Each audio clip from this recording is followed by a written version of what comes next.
नमस्कार, आप देख रहे हैं बंसल न्यूज। मैं हूं आपके साथ शुभांगी सिंह मिश्रा।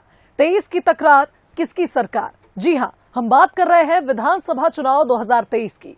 इस बेहद खास चुनावी कार्यक्रम में आपको सियासत का हर वो पहलू नजर आएगा जो आपको जानना बेहद जरूरी है, क्योंकि आप ही तो कहते हैं चुनाव का मतलब बंसल न्यूज। आइए शुरू करते हैं। 23 की तकरार किसकी सरकार?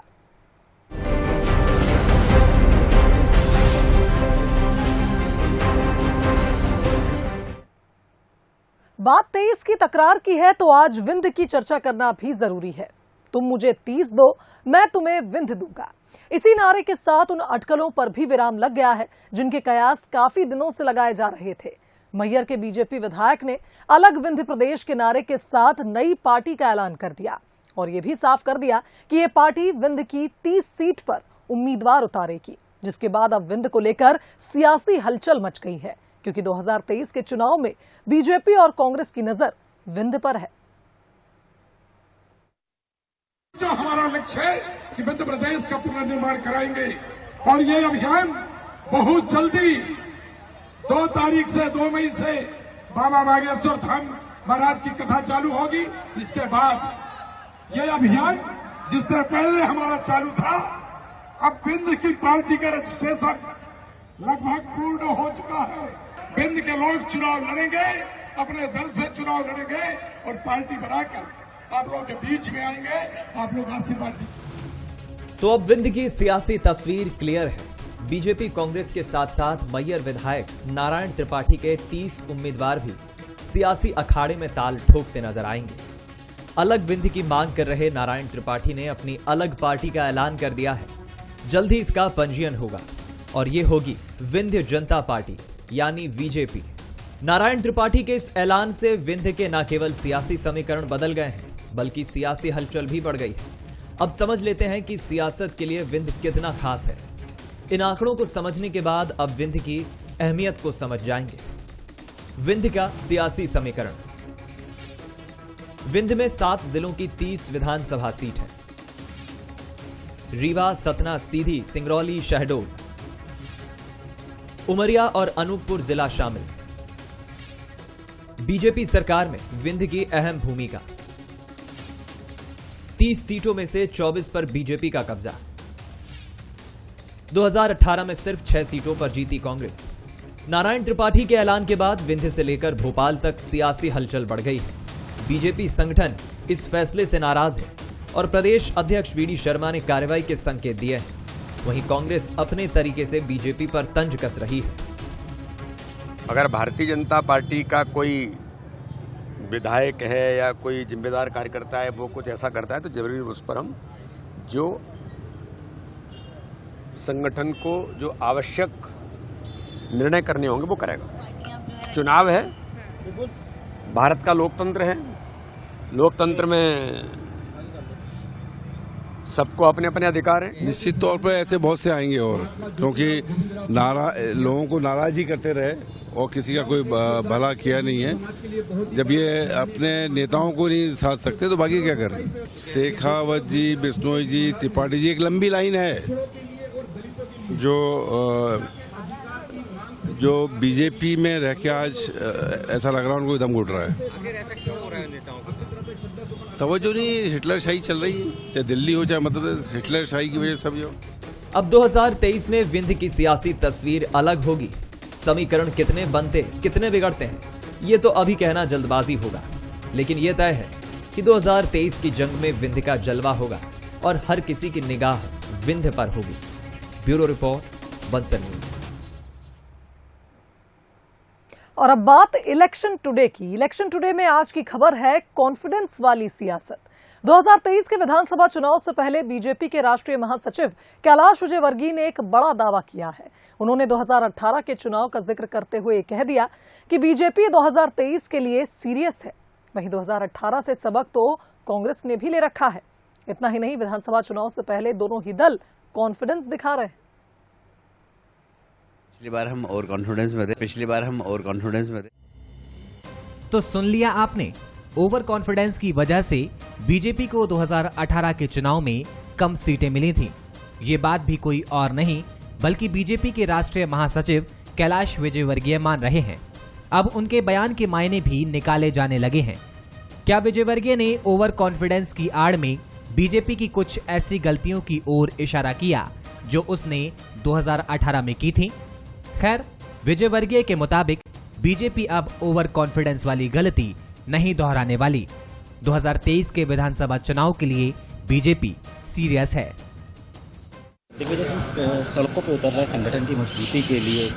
2000 पिछली बार भी उतरे थे, नर्मदा यात्रा की थी, इस बार फिर यात्रा करने के लिए जा रहे हैं संगठन को मजबूत करने। पिछली बार हम ओवर कॉन्फिडेंस में थे, इस बार हम ओवर कॉन्फिडेंस में नहीं है। पिछली बार हम ओवर कॉन्फिडेंस में थे, इस बार हम ओवर कॉन्फिडेंस में नहीं है।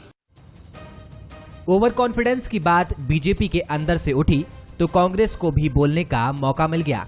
कांग्रेस ने कैलाश विजयवर्गीय के बयान पर तंज कसते हुए कहा कि बीजेपी अभी भी ओवर कॉन्फिडेंस में है। देखिए, सीरियस 2018 में भी नहीं थे और अभी भी नहीं। सीरियसनेस का मतलब होता है जनता के प्रति आपकी जवाबदेही।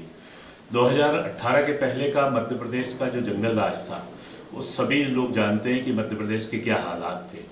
अभी 2023 के इलेक्शन में भी वो जस के तस व्यवस्थाएं हैं।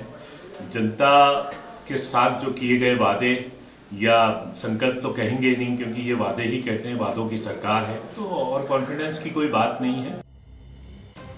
कुल मिलाकर बीजेपी ने 2018 के चुनाव नतीजों को काफी गंभीरता से लिया है। कहां और क्या कमी रह गई, इसकी समीक्षा भी गहराई से की गई है। लेकिन 2018 के चुनाव से सबक सिर्फ बीजेपी ने ही नहीं बल्कि कांग्रेस ने भी लिया है, क्योंकि 2020 में अपने ही घर को नहीं संभाल पाने की वजह से कांग्रेस सत्ता से बाहर हो गई थी। हालांकि अब बीजेपी और कांग्रेस 2023 के चुनाव को लेकर कॉन्फिडेंस दिख रही है। Bureau report, Bansal news. Election today में हमारी अगली खबर है संघ वर्सेस सेवा दल। आगामी विधानसभा चुनाव को लेकर दोनों ही दल तैयारियों में जुटे हुए हैं। बीजेपी जहां संघ की मजबूती से जीत का दम भर रही है, तो वहीं कांग्रेस संघ के जवाब में सेवा दल की तरफ देख रही है। क्या है पूरा मुद्दा, इस रिपोर्ट में देखिए। माना जाता है कि आरएसएस वो ताकत है जिसने बीजेपी को न केवल देश बल्कि दुनिया की सबसे बड़ी पार्टी बनाया है। आरएसएस ने हमेशा पर्दे के पीछे से बीजेपी के लिए जमीन तैयार करने का काम किया है।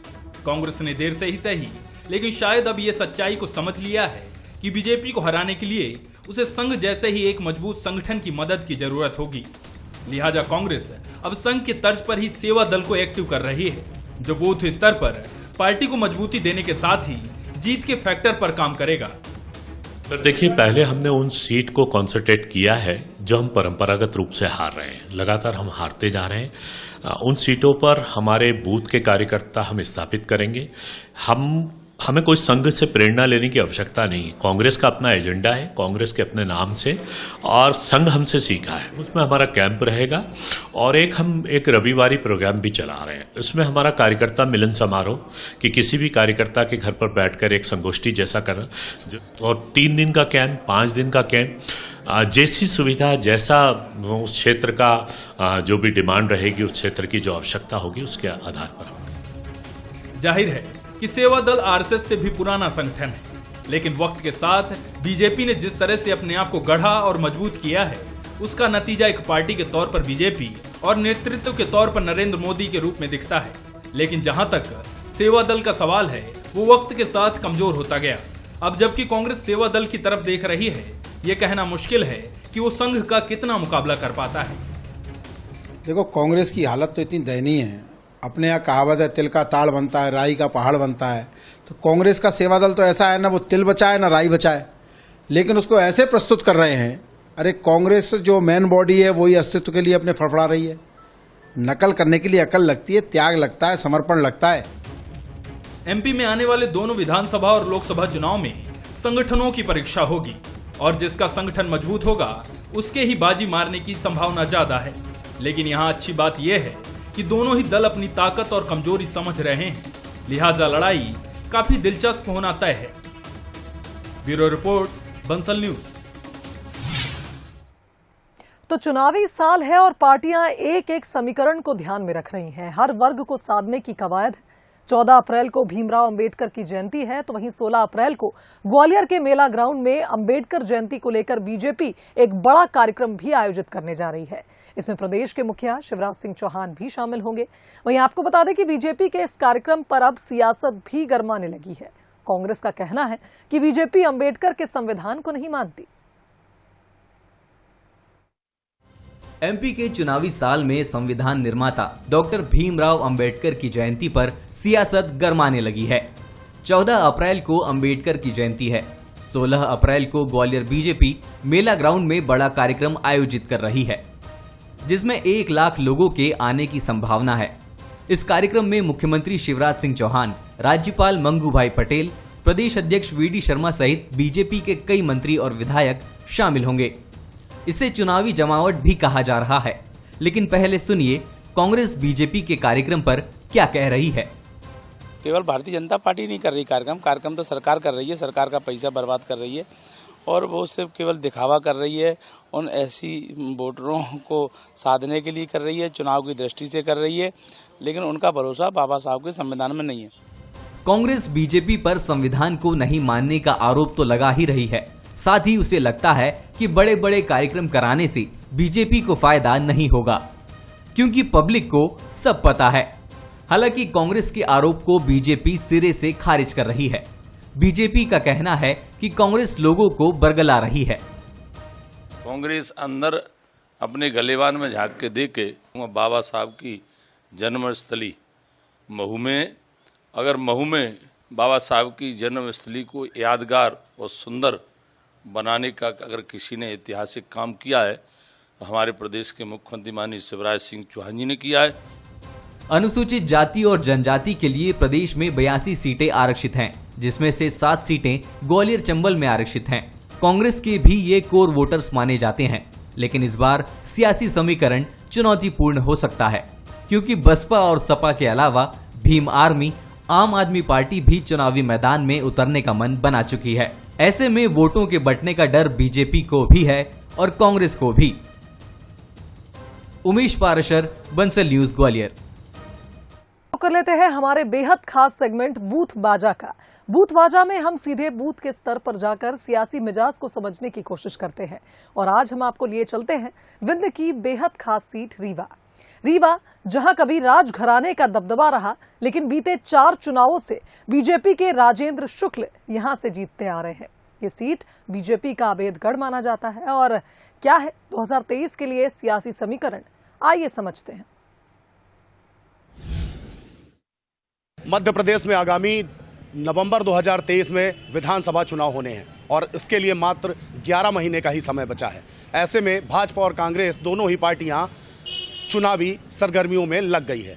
अब देखना यह है कि इस बार ऊंट किस करवट बैठता है, लेकिन इससे पहले हम जानते हैं जनता का मन कि आखिर 2023 के चुनाव में वो किसे विधायक चुनना चाहेगी। रीवा कभी रियासतों की नगरी कहा जाता था। यहाँ की राजनीति में रियासतों का दखल भी खासा रहा है। 70 के दशक में रीवा के महाराज मार्तंड सिंह ने निर्दलीय चुनाव लड़कर राजनीति का रुख किया और फिर 1980 और 85 में कांग्रेस के टिकट पर सांसद का भी चुनाव जीता। मार्तंड सिंह के बाद उनके बेटे पुष्पराज सिंह ने राजनीतिक विरासत को आगे बढ़ाया। पुष्पराज सिंह लगातार 3 बार विधायक रहे, लेकिन 2003 में बीजेपी के राजेंद्र शुक्ल ने उन्हें करीब 60,000 वोटों से मात दी और तब से लगातार 4 बार से राजेंद्र शुक्ल का ही इस सीट पर कब्जा है। राजेंद्र शुक्ल बीजेपी के सीनियर लीडर्स में शुमार है, जो कैबिनेट मंत्री भी रहे और विंध्य में बीजेपी के कद्दावर नेता भी हैं। राजेंद्र शुक्ल को मात देना कांग्रेस के लिए बड़ी चुनौती है। उनकी छवि एक विकास पुरुष के तौर पर होती है। राजेंद्र शुक्ल मानते हैं कि विकास ही उनकी ताकत है और विकास के नाम पर ही बीजेपी 2023 में एक बार फिर जीत का पंच लगाएगी। जनता का आशीर्वाद और जनता का समर्थन हम लोग अपेक्षा करते हैं कि यदि जनता की ताकत हमारे साथ रहेगी और सरकार बनाने में सफलता मिलेगी, तो निश्चित रूप से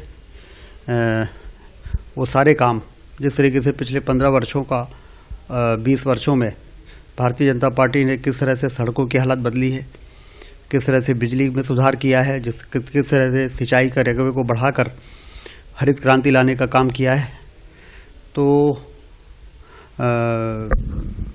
भारतीय जनता पार्टी ने साबित किया है कि हम सत्ता का सदुपयोग करके और किस तरीके से तस्वीर बदलने का काम और तकदीर बदलने का काम करते हैं।